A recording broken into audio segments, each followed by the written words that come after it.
Welcome back, Chapter 11. I was checking my glued clothes when my cell phone rang in my bathrobe pocket. It was 6:30 in the morning and no one calls me at this hour unless it's an emergency. Even BB King knows this, so he crawled across the floor as if he was trying to protect me. I was hoping it wasn't Jalecia, and when I looked at the number, it was the security guard who monitored the House of Beauty. Good morning, Miss Curry. I'm afraid I've got some bad news. I suppose I've been robbed? I'm sorry to report it, but yes, you were. How much damage? A lot. The place has been ransacked, and I doubt if there's anything salvageable, ma'am. What happened to the alarm, Officer Clark? Well, these new thieves are pretty sophisticated. They know how to disarm them. They also know when we're making our rounds from our facility to the next. And I admit, I stopped at Dunkin' and got to talking about the Lakers with a buddy. I'm so sorry. All these years, we've never had any problems in this part of town. The police just got here. I'm on my way. I didn't bother to look at the monitor. I slipped on a pair of sweats and sweatshirts and sneakers, took BB outside near his doghouse, poured some dry food and fresh water into his bowl, and ignored his "please take me with you" stare. I stopped at the drive-thru window at Starbucks to get a latte and was surprised that they already had my favorite, pumpkin spice. But I ordered a low-fat mocha latte with no sugar instead. I didn't like it. On the 15-minute drive to the shop, I felt tears rolling down my eyes.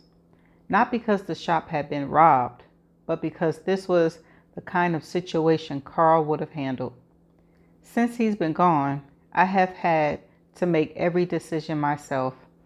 I have not been able to ask him for advice or weigh his unsolicited suggestions, or know that when something was too hard for me to handle, he would comfort me until I was able to put things in perspective. When I pulled into the parking lot, police cars took up all of the parking spaces, and they didn't want to let me through until I identified myself as the owner. I did not even go inside. I can see how much was missing through the broken glass, and I had no interest in trying to figure out what was still in there. This was a sign. It was time to move the store, because unlike my husband, everything in here could be replaced. Instead of going home, the Volvo steered itself to the Rose Bowl. I considered walking off some of this stress, even if it was only for 15 minutes. While looking for a parking spot, I glanced up at Lucky's house and decided I would drop by, hoping maybe I might get her to take a few baby steps with me. But I immediately changed my mind.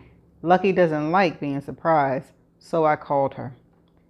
Put your behind in something comfortable. I'm on my way up the hill to drag you down here to walk just a quarter of a mile with me. My shop got robbed and I feel antsy. Wait, have you heard from Corinthia this morning? No, why? Bird left that rehab place before his treatment ended. She's on her way down to San Diego. I'm so glad I never had any goddamn kids. Shit, does she know where he is, Lucky? Apparently he went home. I've been calling her since I got her message, but she's not picking up. Shit. Come up, Lo. Forget about walking. We can call Colt together and figure out what we can do to help her. And don't tell me my being nice is out of character, because I do love all you bitches. I'm on my way up now, I said, wondering what made her say that. But don't say anything about how this house looks. The housekeepers quit a month ago, and I just haven't been in the mood to find new ones. Anyway, I just made a strong pot of Pete's Sumatra, and I baked a delicious apple pie for Joe. I went to dial Co, but realized I had a voicemail from her. Hey, Lo. Bird walked out the rehab today, but he's at home now. He's okay, but he's not okay. He went straight to buy more of those goddamn pills. I'm not leaving here until I get to the bottom of this, because he's going back to rehab, and I will stay here until he finishes the program, even if he has to stay another 28 days. If he doesn't, I might kill him myself. Anyway, I'll be in touch, so don't worry. But do this for me, Lo. Call Jalecia and show her all the love you can. Something makes them do this shit to themselves, and we need to help them figure out what it is so they can stop. Love you. I had to wipe tears as I drove up the hill. I pulled over and looked down at the Rose Bowl. The last time I walked it was with Co. The people looked so much smaller, but at least they were trying to be stronger, healthier, and sounder. As I watched, I was wondering how many of them were suffering from something, trying to recover from something. How many of them had lost a loved one or were suffering from a broken heart? How many of them were worried about a loved one, a child, a parent, a friend? A few minutes later, I pulled into Lucky and Joe's driveway. Their house is a stucco mansion. If it weren't white, it would be scary. The guest house is practically the same size as my house. I can't believe that's where her husband lives.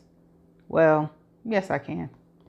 I didn't ring the doorbell because Lucky's door is always unlocked. I walked in. Lucky, where the hell are you? She came from around the kitchen corner in an orange and green flower muumuu. When she threw her arms around me, she was too soft. Her hair looked like she had 2 or 3 different styles going on at the same time, which meant no style at all.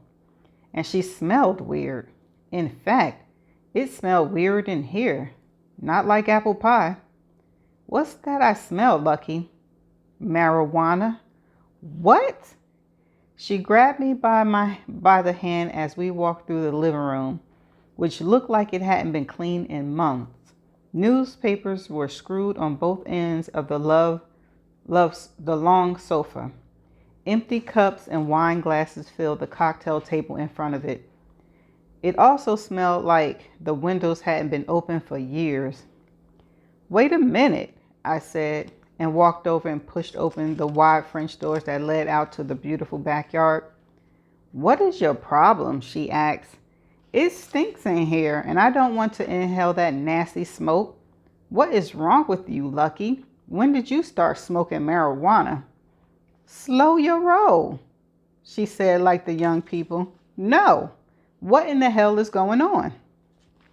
I walked past her into the kitchen, which was an even worse mess. Flour was all over the counter, and the sink was full of dishes that were not from her pie making. The Spanish floor tiles were sticky. I couldn't believe what was going on inside this beautiful house. It looked like someone had a party in here and didn't bother to clean up afterwards. Sit, she said. You want a piece of my delicious apple pie? No, I do not. And you don't need it either. I enjoy my baking. I realized Lucky was high as hell, so this is what prompted the friendly call and her change in attitude. She must have been smoking when she got Cole's message, and something inside her heart cracked. Lucky, what's wrong with you? What? Why does something have to be wrong with me? I'm up in here in my house minding my own business and enjoying life. Who do you think you're talking to, huh? That is total bullshit. You're in here smoking reefer and your house is a fucking mess. Now I know why you didn't want us to have dinner here. What in the hell is going on? She turned so I couldn't see her face. I have made a mess of my life. That's not true, I said. What happened to your damn housekeepers? They quit. They didn't like the smell of this, she said, and pulled a joint from the pocket of her muumuu. I walked over and snatched it, moved some of the dishes out of the sink, dropped it down the garbage disposal, and turned it on. I dare you to say something. Now, where's the rest of it? That's it. Go get it, Lucky. You are scaring the hell out of me. Is this what you do all day? Can't you see what you're doing to yourself? She shook her head no. Well, I can. I grabbed her by the arm and dragged her into the living room in front of the biggest, ugliest, floor-length mirror she had. Who in the hell is this? I asked. She wouldn't look up. I slapped her behind. She lifted her head up slowly until she looked at herself, and then her head dropped until she was looking at the floor. Let's rewind the videotape. Whose bright idea was it that we both lose weight and start exercising? She pointed to her chest. You said you wanted to get bypass surgery, but have you even tried to lose any weight? No. Why not? Why haven't you? Don't turn this around on me. I don't think I love my husband anymore, and I don't think he loves me. Joe does love you. No, he doesn't. Well, you're not all that lovable, Lucky. You're mean, and all you do is complain about everything and everybody. I was surprised when I saw tears rolling down her cheeks, and even more surprised when I felt them falling from my eyes too. I wiped mine dry because I didn't want there to be two people falling apart, which wouldn't solve anything. Somebody needed to be strong. Why did you tell me to come over here if you knew your house looked like a pigsty? We were supposed to be worrying about Corinthia and her son, but now you've got me worried about you. I know that, Lo. I just felt so overwhelmed that I wanted you here. I'm also ashamed and bored with my life, and I feel old, and I don't know what to do with so much free time on my hands. I even stopped shopping because I have too much of everything, but not enough of something. I grabbed her by the hand, walked her back to the kitchen, and pulled a chair out from the table in the nook and made her sit. I picked up that big-ass apple pie and started shoveling it out with my hands and pushing it down the garbage disposal until the glass pan was clear.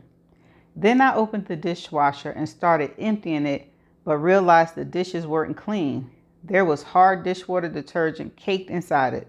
So I shut the door and turned it on. I then grabbed some rubber gloves and washed every dish, every pot, every surface as Lucky sat in that chair and watched me until she fell asleep, head down on her folded arms. By the time she woke up, I had vacuumed the entire living room, cleaned the kitchen and all 4 bathrooms, and shaken the dust out of the goddamn rugs. When I finished, I went outside and sat on the patio and looked down at the rose bowl. Thank you, Lo, I heard her say from behind me. She squeezed my shoulders and sat in the chair next to mine. She looked over at me. I'm worried about all of us. You, Corinthia, Sadie, Poochie, Bird, Jalecia, and me. First of all, Lo, I was just playing. Odessa called the other day to ask if I wanted to see what she'd done to the apartment. So I was back in the building waiting for the elevator. I really wanted to stop on the 3rd floor to hold the babies, but I probably never leave, which was why I pressed 7 instead of 3. She was standing outside her doorway with her arms crossed as I walked down the long hallway. She should consider wearing something besides earth tones. Today was tobacco. She's already mocha, but as I got closer, I couldn't believe she was wearing lipstick. Maroon lipstick. She looked like fall, which I suppose it was. Hi, sis, she said, and gave me a bear hug. I have to warn you that it's a little tight in here. I'm doing the best I can with the space I have. And she moved out of the doorway to let me in. Even though it wasn't yet dark outside, it was dark in here. It looked like a museum or a funeral parlor from a previous century. The first thing staring at me was Jesus. Excuse me.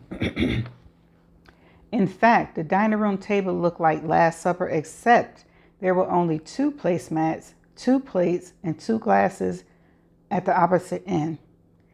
I gotta clear my throat. Hold on. Mine used to have a table similar to this, but hers was real mahogany. This looked like walnut veneer. The legs curved out at the top and then curled back in and had little claws at the bottom. Odessa had dismantled the cream-colored drum shade we installed and replaced it with a chandelier. A grandfather clock scared the hell out of me when it dinged. Odessa had also chosen to paint this room a mustard yellow. I thought I could almost smell it, but it turned out to be beef stroganoff, which I knew she was going to force me to eat. You want to see my bedroom? Odessa asked. That's okay, I said. I remember the brocade from your house. The second bedroom is filled to the brim, so if I had any guests, they would have to sleep on the couch. You've downsized from a house, Odessa. When are you going to get rid of some of that stuff? It's not stuff, Lorethia. It's my personal belongings, things I cherish. Let's eat. Are you in a hurry? She said and stormed out into the living room. Actually, I'm supposed to be meeting Kwame at my house because he said he has some good news to tell me. You really like that kid, don't you? Yes, I do. And it doesn't bother you that he's a homosexual? No, it doesn't. Too many of them out here for my taste. Somebody recently asked me if you were a lesbian because you haven't been with a man since your husband left you. That is the most disgusting thing you can say to me, Loretha. I have given my heart and soul to the Lord Jesus Christ, our Savior, which is all the love I need. I hope you came to my defense. Of course I did, I lied. She moved towards the modern kitchen that I could see she stuffed with knickknacks from the same era everything else in here was from. It was just all so creepy. I would normally ask if I can help, but I decided not to. Can we open the drapes? I asked and then wished I hadn't.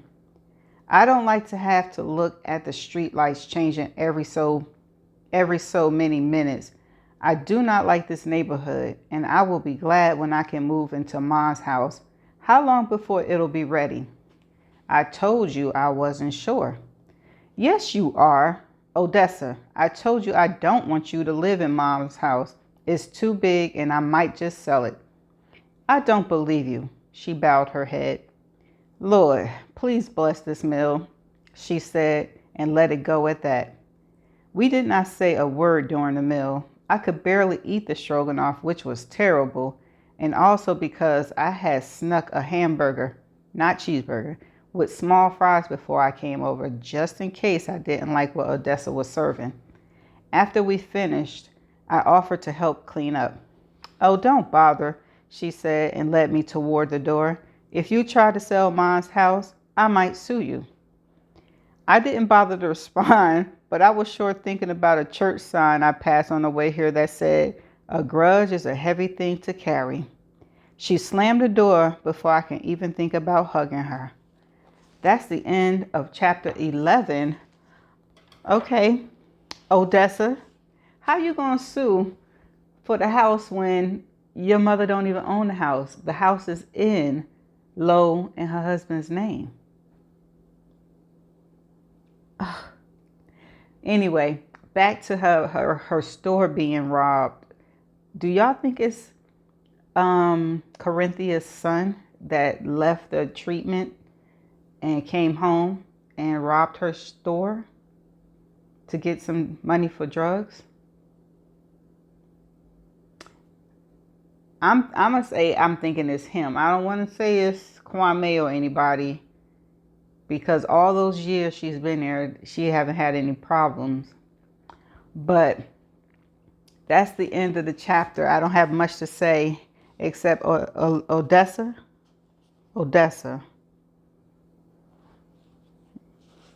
Why are these people taking advantage of Lo? Oh, that's another thing I wanted to say about Lo. Lo cleaned. How old is Lo again? Didn't she say 80-something years old? What's she doing cleaning Lucky's house like that? All her bathrooms? Shouldn't her back be hurting? Okay, y'all, that's it. I'm gonna see y'all in the next chapter. Bye for now.